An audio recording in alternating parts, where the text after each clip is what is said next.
Hello, this is Rebecca with Digital Thinker. In this video, I am going to review non-PO receipts in Hexagon EAM. Some customers do not track the procure-to-pay process for MRO parts in EAM. Others need the ability to record receipts without a PO, such as credit card purchases. Non-PO receipts allow for processing these transactions in the system.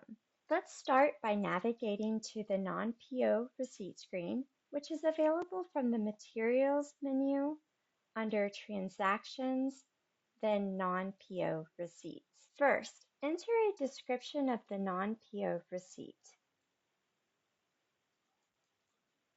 Next, you'll want to enter or select a supplier, followed by the receiving store. There is also a field to capture the reference number. This could be a credit card approval number, verification code, or even a receipt or packing slip number. Once the record has been created, navigate to the Parts tab to add the parts to be received. If a part record already exists, you can either enter in the EAM part number or find and select the part from the lookup. You'll want to enter in the receipt quantity, confirm the bin, so this is the bin within the store that the part will be received into, and enter the price per UOM.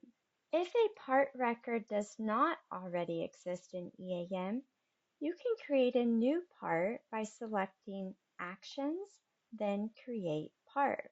The system will assign the next available IN number.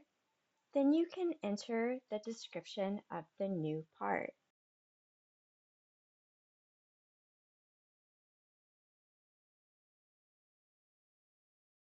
Once again, we'll want to enter in the receipt quantity and designate the UOM for our new part.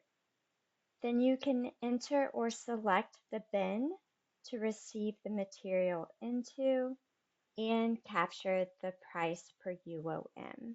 Once each part has been added, navigate back to the record view screen. You will need to follow the applicable status authorizations, but in my system, I can go ahead and approve this non-PO receipt. As soon as the receipt has been approved, the system will record the receipt transactions and my parts will be available for issuing from my point of use store. If I double click on my store field hyperlink and navigate to the Transactions tab, you will see the two transactions that were recorded as part of this non-PO receipt. So I now have 100 feet of rope and 2 valves available in my store. Please comment below on what topics you would like to see next. Thank you for your time.